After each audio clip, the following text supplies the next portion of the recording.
Welcome students. हम आज अपने सीरीज़ में नेक्स्ट डिस्कस करेंगे difference between the relation and function. जैसा कि हम अभी तक function, Cartesian product, relation, ordered pair इन सब के बारे में अच्छी तरीके से डिस्कस कर चुके हैं।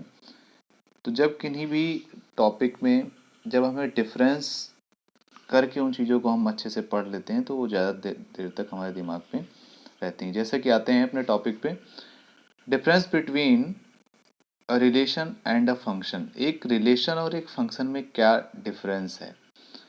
जैसा कि आप जानते हैं, हम यहाँ पर आपको एक पिक्टोरियल फॉर्म से समझाते हैं। जैसे कि अगर कोई भी आपको गिवन फंक्शन, आपको कोई भी रिलेशन क्या है कि आपका एक दो सेट का कार्टेशियन प्रोडक्ट है।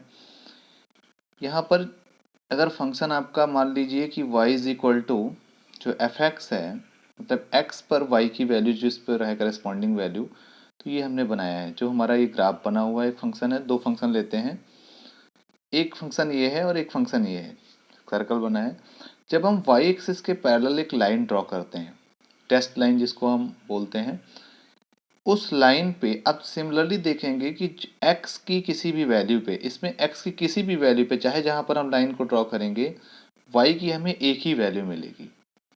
लेकिन दूसरे ग्राफ में देख रहे हैं कि x की एक वैल्यू पे, x की एक वैल्यू पे हमें y की दो वैल्यू मिल रही हैं।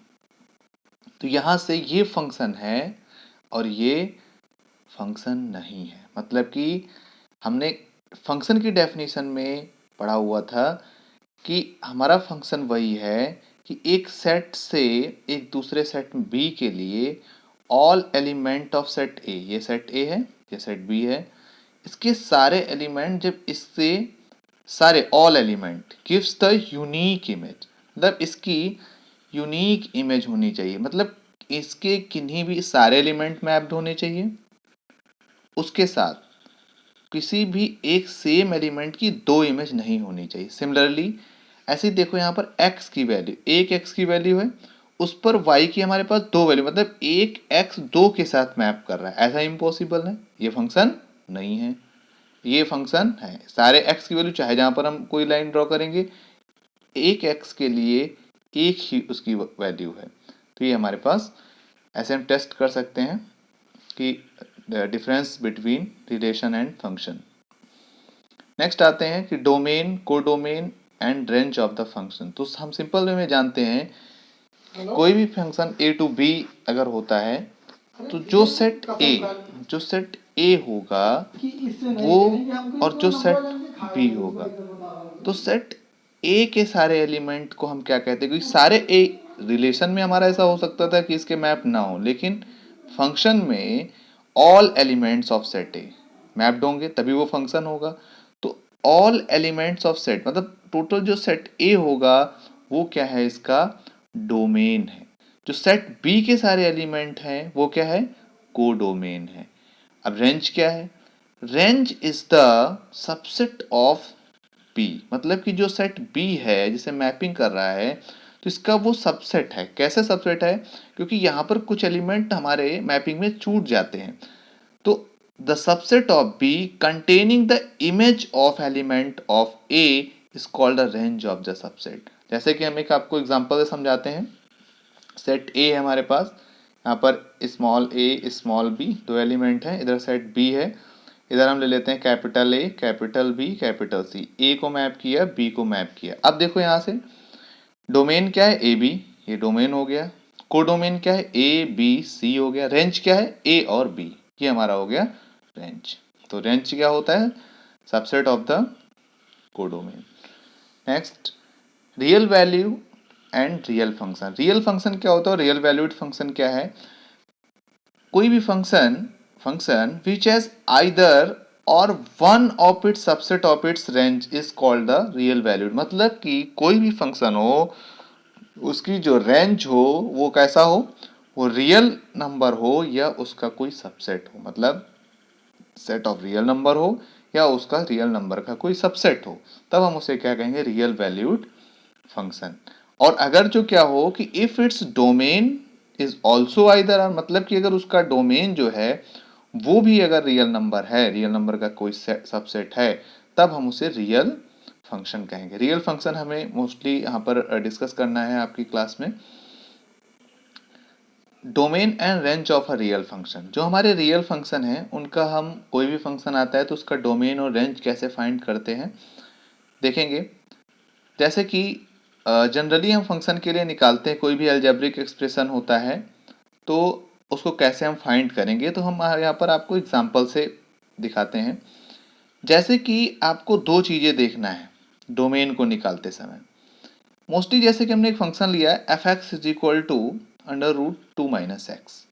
तो पहली चीज क्या देखना है कि आपको डोमेन का मतलब है कि वो सारे x की वो सारी वैल्यूज जिस पर आपका फंक्शन एग्जिस्ट कर रहा है, मतलब कि वैल्यू दे रहा है। जैसे यहां पर हम देख रहे हैं कि हमने लिया f x is equal to under root 2 minus x. अगर हम ये एक रियल वैल्यूड फंक्शन है, रियल फंक्शन है, x इज इक्वल टू हम इसमें पुट कर दें x इज इक्वल टू 3, क्या वैल्यू आएगी 2 माइनस 3 मतलब माइनस का 1, और माइनस 1 अंडर रूट में माइनस 1 आएगा। आप जानते हैं कि ये कैसा नंबर है, कॉम्प्लेक्स नंबर है, मतलब ये एक रियल नंबर नहीं। तो आपको ध्यान देना है सबसे पहले डोमेन को निकालते समय कि आप रूट के अंदर, इवन रूट के अंदर, इवन रूट का मतलब स्क्वायर रूट, पावर फोर्थ, यहाँ तो उसका एक्सप्रेशन जो रहेगा अंदर उसके ऑलवेज पॉजिटिव रहना चाहिए, पहला। दूसरा केस क्या होना चाहिए, दूसरा केस किसी भी आपका कोई भी फंक्शन हो उसका डिनोमिनेटर जीरो नहीं होना चाहिए। इन दो केसेस को ध्यान में रखते हुए आप सारे क्वेश्चन कर सकते हैं। यहाँ पर जैसे कि है rule of the finding of the domain, expression under even root, मतलब कि आपका क्या है, जो रूट होगा वो आपका ग्रेटर देन जीरो होना चाहिए। जैसे square root, fourth root, sixth root, ये सारे कैसे होने चाहिए, ग्रेटर देन जीरो का मतलब ऑल पॉजिटिव होना चाहिए। Denominator not is equal to zero. एक एग्जाम्पल से आप ज़्यादा क्लियर हो जाएगा। Domain of the function f x is equal to, दोनों केसेस इसमें एक साथ लिया है। आपका ये फंक्शन है f x is equal to under root x plus 1 x minus 3 x minus 2। आपको हमने यहाँ पर रूल बताया है कि आपको ध्यान देना है कि सबसे फर्स्ट केस क्या होना चाहिए, रूट के अंदर ऑलवेज पॉजिटिव होना चाहिए। दूसरा केस क्या बताया है, दूसरा केस ये बताया है कि डिनोमिनेटर जीरो नहीं होना चाहिए। तो अगर हम x is equal to two put करें इसमें, इस फंक्शन में, तो x is equal to two put करेंगे तो ये कैसा हो जाएगा, x इज इक्वल टू जैसे ही पुट करेंगे तुरंत आपका एफ एक्स जीरो, मतलब डिनोमिनेटर में जीरो आएगा, तो ये आपका फंक्शन ही नहीं रह जाएगा, डिफाइन ही नहीं होगा।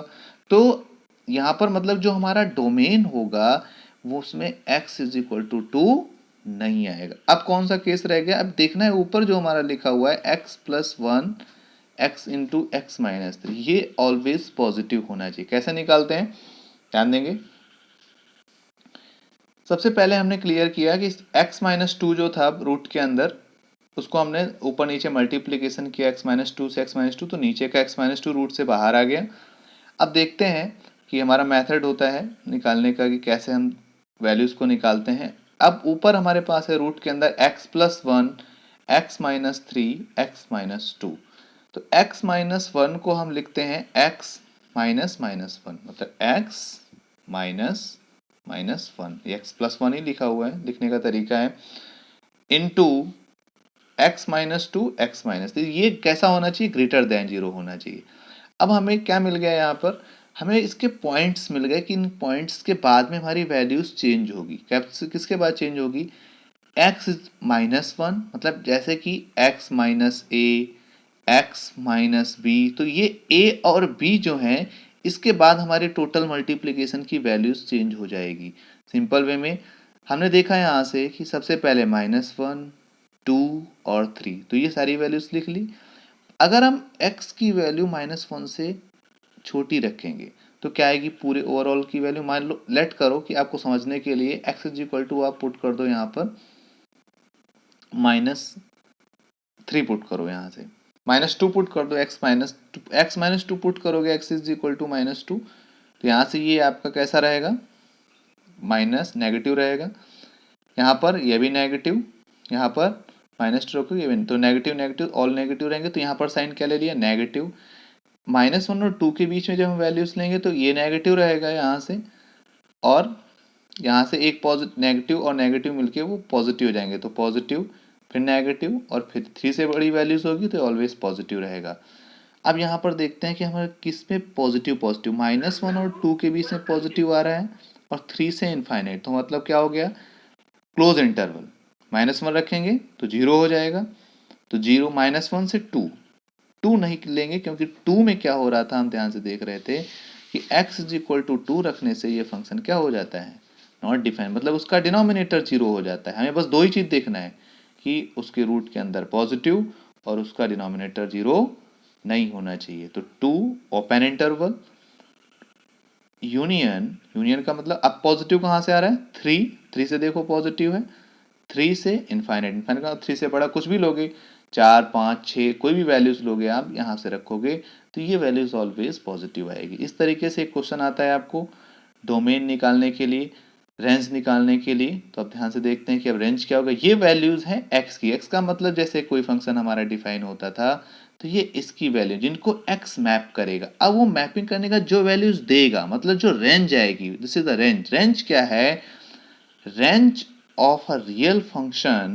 f is the set of all points y such that y is equal to fx where x belongs to the domain of the fx, मतलब कि fx जहाँ पर बिलोंग करेगा। जैसे कि अब रेंज फाइंड करने के हमारे पास कुछ रूल्स हैं, उसको ध्यान से देखेंगे। If domain set of finite number, अगर हमारा डोमेन को set of finite number as like 1 2 3, तो 1 पे एफ एक्स की वैल्यू क्या होगी, वो उसमें आ जाएगा रेंज में। 2 पे एफ एक्स की वैल्यू क्या होगी, वो आ जाएगा रेंज में। तो वो हो जाए set of the finite points, हो गया वहाँ पे corresponding F x values.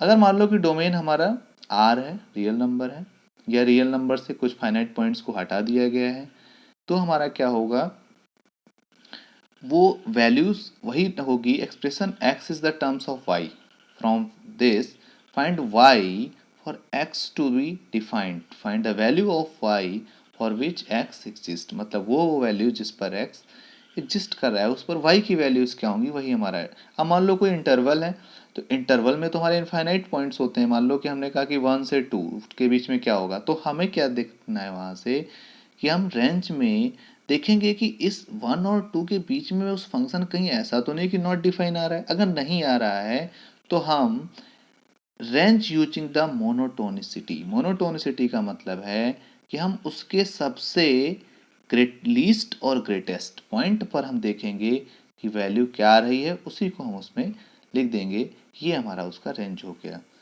Range is a subset of codomain, अभी बताया था रेंज क्या है, उसका एक सबसेट है। Range can never exceed the codomain, कभी भी रेंज उसके कोडोमेन से बड़ी नहीं हो सकती किसी भी फंक्शन की। क्वेश्चन देखते हैं, क्लियर हो जाएगा कि जैसे कि हमने आपको एक क्वेश्चन दिया कि y is equal to x upon 1 plus x square, इसका रेंज आपको निकालना है। y is equal to, y का मतलब y is the f x is equal to x upon 1 plus x square.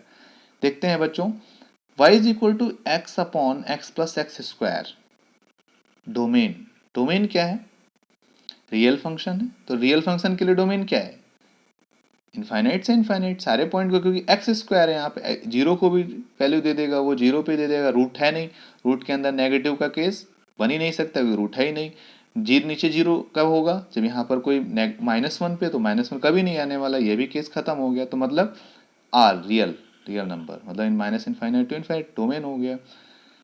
Range कैसे निकालते हैं, सबसे पहले हम x की वैल्यू y के टर्म्स में निकाल लेते हैं। देखा जैसे कि यहाँ से हमने क्या किया, मल्टीप्लिकेशन किया, y एक क्वाड्रेटिक इक्वेशन बना लिया।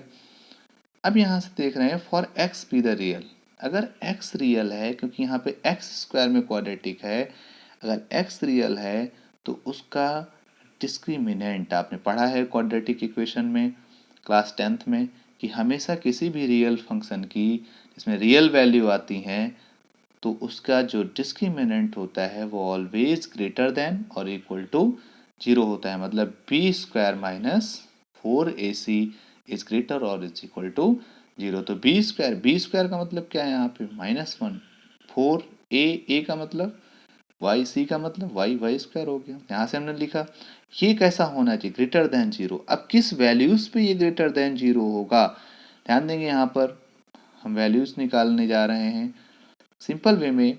जब ये दो फंक्शन दिए गए हैं, माइनस वाई की वैल्यू -1/2 से बड़ी और 1/2 से छोटी होगी, तब हमारा क्या होगा, ये फंक्शन जो आएगा वो ऑलवेज इस कंडीशन को सेटिस्फाई करेगा। तो रेंज क्या हो गया, रेंज ऑफ वाई मतलब वैल्यू ऑफ वाई की वैल्यू में निकालना है।